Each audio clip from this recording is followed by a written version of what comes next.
Hello students, कैसे हैं आप सभी। आई होप आप सभी बहुत अच्छे होंगे, बहुत अच्छे तरीके से आप अपने एग्जाम्स की तैयारी भी कर रहे होंगे। तो आज हम आपके लिए लेकर आए हैं H P TET non medical के लिए 60 डेज का क्रैश कोर्स। आपको पता है आपके एग्ज़ाम में अराउंड 60 डेज ही बचे हैं। तो आपके लिए सिर्फ और सिर्फ 60 दिन, अगर आप इस पैटर्न को फॉलो करते हैं तो आप जो है अपने एग्ज़ाम को, अगर आपने कुछ भी नहीं पढ़ा है फिर भी आप 60 डेज में अपने टेस्ट को क्लियर कर पाएंगे। और अगर आप सेल्फ स्टडी करना चाहते हैं तो भी आप इस सिलेबस को यहाँ पे फॉलो करके, क्योंकि इस वीडियो में हम कंप्लीट सिलेबस की बात करेंगे। जो बच्चे हमारे साथ जुड़ के पढ़ना चाहते हैं वो हमारे साथ जुड़ के पढ़ सकते हैं। वो डायरेक्टली डिस्क्रिप्शन में लिंक दिया हुआ है, वहां से अपने कोर्स को ज्वाइन कर सकते हैं, या फिर 8894521554 के ऊपर भी कॉल करके या इसके ऊपर व्हाट्सएप करके कोर्स की डिटेल एंड उसको ज्वाइन करने का प्रोसीजर आप वहां से ले सकते हैं। बाकी जो बच्चे सेल्फ स्टडी करना चाहते हैं वो यहाँ से जो हम सिलेबस आपको यहाँ पे बताएंगे उसको वो फॉलो करके, बुक्स हम आपको बता देंगे किन बुक से आप फॉलो कर सकते हैं। 60 दिन रेगुलर पढ़िए, 4 to 5 आवर डेली। आराम से आपका टेस्ट जो है वो 100+ मार्क्स आप उसमें निकाल लेंगे। चलिए देखते हैं। सबसे पहले हम बात करेंगे आपके पास फिजिक्स की। फिजिक्स में देखिए, फर्स्ट जो टॉपिक आपके पास रहता है वो होता है physical word, units and measurement. क्योंकि फिजिक्स में यूनिट्स को काफ़ी इंपॉर्टेंस दी जाती है, और इसको अगर देखा जाए तो साइंस ऑफ मेजरमेंट भी आपके पास कहा जाता है।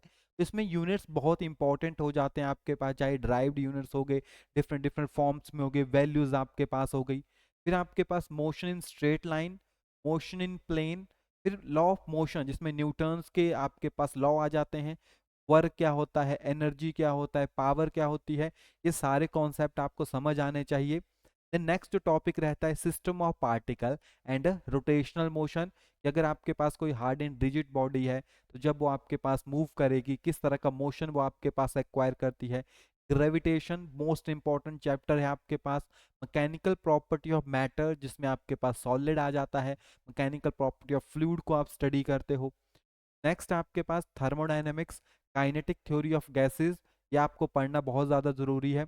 ऑसिलेशन एंड वेव्स की बात की जाए, फिर आपके पास इलेक्ट्रोस्टैटिक हो गया, electric charge field, electric potential क्या होता है, इलेक्ट्रिक कैपेसिटेंस आपके पास क्या होती है, करंट, इलेक्ट्रिसिटी। फिर लाइट के टॉपिक आते हैं जिसमें ray optics and optical instrument की बात हमारे पास की जाती है। वेव ऑप्टिक्स आपके पास हो गई, इलेक्ट्रोमैग्नेटिक वेव्स या इलेक्ट्रोमैग्नेटिक रेडिएशंस हमारे पास हो गई, electronic devices, semiconductors, electronics and communication system हम यहाँ पे आपके पास स्टडी करेंगे। Dual nature of radiations, matter क्या होता है आपके पास, एटम, न्यूक्लियस एंड न्यूक्लियाई क्या होता है, एटम क्या होते हैं आपके पास, न्यूक्लियस क्या होती है।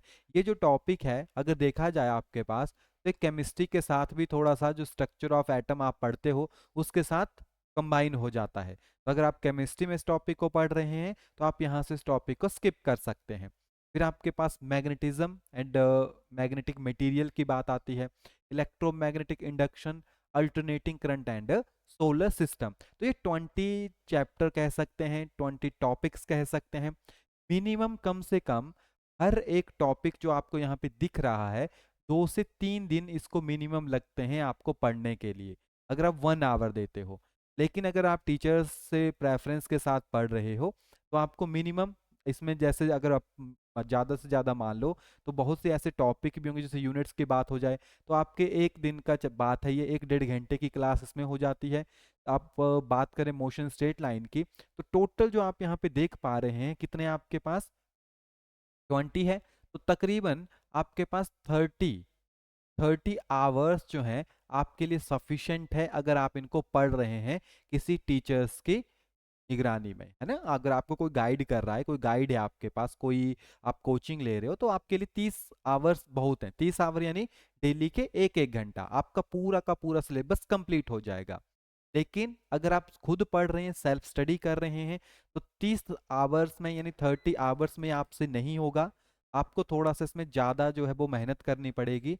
तो मिनिमम आपको एक दिन में 2 से 3 घंटे पढ़ो, आराम से 30 डेज के अंदर कवर हो जाएगा। यानी आपको 50 to 60 आवर्स देने पड़ेंगे, क्योंकि जब टीचर्स की निगरानी में आप इन चीज़ों को करते हो तो वहाँ से क्या होता है कि टीचर्स के जो एक्सपीरियंस होते हैं वो भी आपके साथ शेयर होते हैं।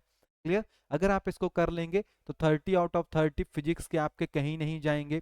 आप प्रीवियस के कोई भी पेपर उठा के देख लो, इन्हीं टॉपिक्स में से आपका पूरा का पूरा जो मटेरियल है वो आपके पास पूछा गया है। एंड लेवल जो है वो +2 लेवल का आपके पास रहने वाला है। फिर हम बात करेंगे आपके पास केमिस्ट्री की। तो केमिस्ट्री में फर्स्ट टॉपिक आपके पास रहता है basic concept of chemistry, structure of atom, classification of element and periodicity, chemical bonding and structure, फिर आपके पास स्टेट ऑफ मैटर में आपके पास सॉलिड, लिक्विड एंड गैसियस। तो पर डे एक दिन में आप सॉलिड पढ़ सकते हो, एक दिन में आप लिक्विड पढ़ सकते हो, एक दिन में आप गैस पढ़ सकते हो। ठीक है? थर्मोडायनेमिक्स फिजिक्स के साथ कंबाइन हो जाता है। अगर आप फिजिक्स में पढ़ रहे हैं तो केमिस्ट्री में पढ़ने की जरूरत नहीं है, केमिस्ट्री में पढ़ रहे हैं तो फिजिक्स में आपको थर्मोडायनेमिक्स को देखने की जरूरत नहीं है। इक्विलिब्रियम आपके पास हो गया, redox reaction, electrochemistry and chemical kinetics आपके पास काफी इंपॉर्टेंट टर्म है। सरफेस केमिस्ट्री हमारे पास हो गई। आपके पास hydrogen, S block, P block, D block, F block elements, आपके पास जितना भी पीरियोडिक टेबल है आप उसके साथ भी इनको स्टडी कर सकते हैं। फिर आपके पास जीओसी आती है, जर्नल ऑर्गेनिक केमिस्ट्री, जिसमें आपके पास ऑर्गेनिक केमिस्ट्री के नेमिंग रिएक्शंस एंड हाइड्रोकार्बन क्या होते हैं, हेलो अल्केन्स क्या होते हैं, अरीन्स हो गए, अल्कोहल्स आपके पास हो गए, कीटोन्स हो गए, कार्बोक्सिलिक एसिड, अमाइंस आपके पास हो गए। ये सारे के सारे आपको वहां पे पढ़ना जरूरी है, इनके इंपॉर्टेंट फैक्ट्स, जनरल फार्मूलेज हो गए, नेमिंग रिएक्शंस आपके पास हो गए। फिर आपके पास बायोमोलिक्यूल्स आते हैं, पॉलीमर्स हो गए, आपके पास एनवायरमेंटल केमिस्ट्री इसके अंदर इंट्रोड्यूस होती हैं जो डेली लाइफ में आप यूज करते हो। कोऑर्डिनेशन कंपाउंड आपके पास एंड नेचुरल फाइबर, यानी जो नेचुरल फाइबर्स होते हैं, आर्टिफिशियल कौन से हैं, सिंथेटिक कौन से हैं, इसमें कोल क्या होता है, पेट्रोल हो गया, पेट्रोलियम इंडस्ट्री हो गई। तो ये आपके पास कुछ 14-15 टॉपिक्स हैं जहाँ से आपके पास मेनली, टॉपिक तो मैं इनको गलत बोल रहा हूँ, वैसे चैप्टर हैं आपके पास है, तो 14-15 चैप्टर हैं आपके पास जहाँ से आप इनको कवर कर सकते हैं। कम से कम आपको अगर किसी टीचर की फॉर्म में अगर आप इनको पढ़ रहे हो तो 35 आवर्स आपको मिनिमम तो इसमें देने ही पड़ेंगे, यानी 35 दिन कहीं नहीं जाते हैं। क्लियर? 35 दिन आपको देने ही पड़ेंगे, तभी जो है आप जो है इन चीज़ों को अच्छे से कर पाओगे। और अगर आप सेल्फ स्टडी करके कर रहे हो तो आपको तकरीबन 70 आवर्स, अगर आप पहले से पढ़ रहे हो तो आपके लिए 35 आवर भी बहुत है, लेकिन आप बहुत लंबे टाइम के बाद पढ़ रहे हो, है ना, आपके कॉन्सेप्ट्स क्लियर नहीं है, तो आपको 70 आवर्स देने ही पड़ेंगे, यानी एक दिन में आपको तकरीबन 2 घंटे इसमें देने पड़ेंगे सिर्फ इसी में। और अगर आप टीचर्स की फॉर्म में पढ़ रहे हो, टीचर्स के साथ जैसे हमारे साथ जुड़ के पढ़ रहे हो, तो 1 आवर में ये आपका टॉपिक आराम से कवर हो जाएगा। 1 घंटा दोगे तो आपके पास से फिनिश हो जाएगा, क्योंकि देखो 35 दिन पढ़ोगे, 35 घंटे, बाद में रिवीजन करोगे आप थोड़ा बहुत, है ना, क्योंकि क्लास में टीचर्स अपने एफर्ट डालते हैं। अब नेक्स्ट हमारे पास आते हैं मैथमेटिक्स, जो कि एक काफी इंपॉर्टेंट टर्म है। देखो 6 से 10 तक का बेसिक आपके पास एग्जाम में पूछा जाता है। क्लियर? जो आपका 25% या 25 नंबर जो आते हैं वो आपके पास अराउंड 6 to 10 तक के बेसिस के ऊपर ही आते हैं। देन फर्दर इसके बाद आपके पास कभी कभी ज्यादा लेवल भी पूछ लिया, जैसे बेसिक नंबर सिस्टम, जो आपके पास नंबर सिस्टम है, रैशनल नंबर क्या होते हैं आपके पास, इरेशनल नंबर क्या होते हैं, नॉर्मल नंबर्स क्या होते हैं, नेचुरल नंबर हो गए। क्लियर? किस तरह से आप एचसीएफ निकालोगे, किस तरह से आप एलसीएम निकालोगे, स्क्वेयर क्या होता है, क्यूब क्या होते हैं आपके पास, डिविजिबिलिटी रूल्स कैसे वर्क करते हैं, मल्टीप्लिकेशन कैसे होती है, एडिक्टिव इनवर्स हो गया, मल्टीपल इनवर्स हो गया, स्क्वायर्स टॉपिक आपके पास हो गया, बाइनरी नंबर सिस्टम आपके पास है, फिर fraction, decimal fraction, ratio and proportion आपके पास हो गया, परसेंटेज, एवरेज, प्रॉफिट लॉस के टॉपिक हो गए, कंपाउंड इंटरेस्ट, सिंपल इंटरेस्ट हो गया, time, work, time and distance आपके पास, ट्रेन के क्वेश्चंस आपके पास आ जाते हैं, एलिमेंट्री मेंसुरेंस आपके पास आ जाती है, जिसमें आपके पास ट्राइंगल हो गई, क्वाड्रिलेटरल आपके पास होगी, जिसमें 2D एंड जो 3D ज्योमेट्रीज होती हैं उनके आपके पास क्वेश्चंस एग्जाम में पूछे जाते हैं, उनसे रिगार्डिंग टर्म्स पूछी जाती है ना, तो बहुत इंपॉर्टेंट है। सीक्वेंस एंड सीरीज में अर्थमेटिकल प्रोग्रेशन एक काफी इंपॉर्टेंट टर्म हो जाती है। परमुटेशन एंड कॉम्बिनेशन से भी कभी कभार क्वेश्चन आ जाते हैं। ट्रिग्नोमेट्री काफी इंपॉर्टेंट टर्म है, ट्रिग्नोमेट्री से क्वेश्चन आते हैं। प्रोबेबिलिटी आपके पास हो गई एंड पॉलिनोमियल हो गए, जिसमें आपके पास factor, factor theorem, remainder theorem हो गई। पॉलिनोमियल जब 1 वेरिएबल्स के साथ क्वेश्चन आते हैं, 2 वेरिएबल्स के साथ आपके पास क्वेश्चन आते हैं। तो ये तो आपके पास हो गई यहाँ तक जो 6 और 10, यानी 6 to 10 तक का एक बेसिक टॉपिक है। अलजेब्रिकल आइडेंटिटीज हो गई, सब्स्टिट्यूशन मेथड है, एलिमिनेशन मेथड है और बेसिक मैथ्स। 13-14 टॉपिक तो ये हैं। फिर जो 11 12 से आपके पास कुछ टर्म्स पूछी, जैसे सेट हो गया, है ना, सेट के बेसिक क्वेश्चन आते हैं। मैट्रिक्स आपके पास हो गई, इंटीग्रेशन हो गई, डिफरेंशिएशन हो गई। यहाँ से भी कभी कभार कुछ बेसिक क्वेश्चन पूछ लिए जाते हैं। वैसे 1 2 साल हमने देखा इतना बेसिक भी नहीं आया था, है ना, सारा छठी से लेकर 10वीं तक के ही क्वेश्चन पूछे गए थे, लेकिन जरूरी नहीं। तो बेसिक आपके पास कभी कभी जो सेट हो गया, मैट्रिक्स हो गई, इंटीग्रेशन डिफरेंशिएशंस हो गई, उनसे रिगार्डिंग भी आपके पास क्वेश्चन एग्जाम में आ जाते हैं।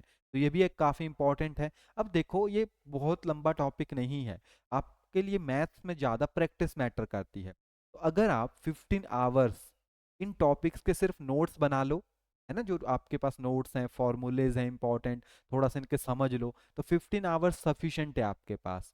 क्लियर? सेल्फ स्टडी भी कर रहे हो, फिर भी आपके पास 20 आवर्स सफिशेंट होते हैं सेल्फ स्टडी के अंदर। बाकी 15 दिन के बाद, यानी 15 आवर की स्टडी के बाद, आप जो है इनका रिवीजन शुरू कर सकते हो। रिवीजन जितना किया जाए उतना कम है। रिवीजन में कोई भी आपके पास ऐसा क्राइटेरिया नहीं है कि सिर्फ इतना ही आपको रिवाइज करना है। क्लियर? फिर मोस्ट इम्पॉर्टेंट आपके पास साइकोलॉजी, है ना, इजी लगती है। तो सबसे पहला चैप्टर आता है व्हाट इज साइकोलॉजी। ठीक है, जिसमें आप साइकोलॉजी को समझते हो, उसका नेचर समझते हो, उसकी टर्म समझते हो, जैसे on the basis of natural science हो गया, on the basis of social science आपके पास हो गया, किस तरह से आप उसको रिप्रेजेंट करते हो। Method of inquiry of psychology आपके पास काफ़ी इंपॉर्टेंट टर्म है। ह्यूमन डेवलपमेंट, ह्यूमन किस तरह से डेवलप होता है, आपके पास काफ़ी इंपॉर्टेंट चैप्टर है ये भी।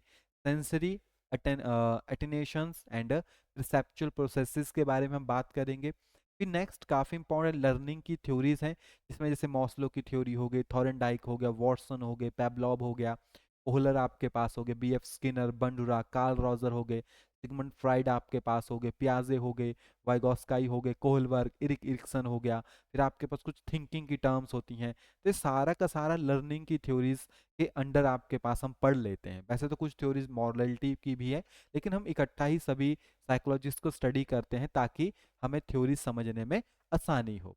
फिर ह्यूमन मेमोरी के बारे में पढ़ते हैं, ह्यूमन मेमोरी किस तरह से आपके पास चलती है, और साथ में फॉरगेटिंग के बारे में भी पढ़ते हैं कि चीज़ों को आप कैसे भूल जाते हैं।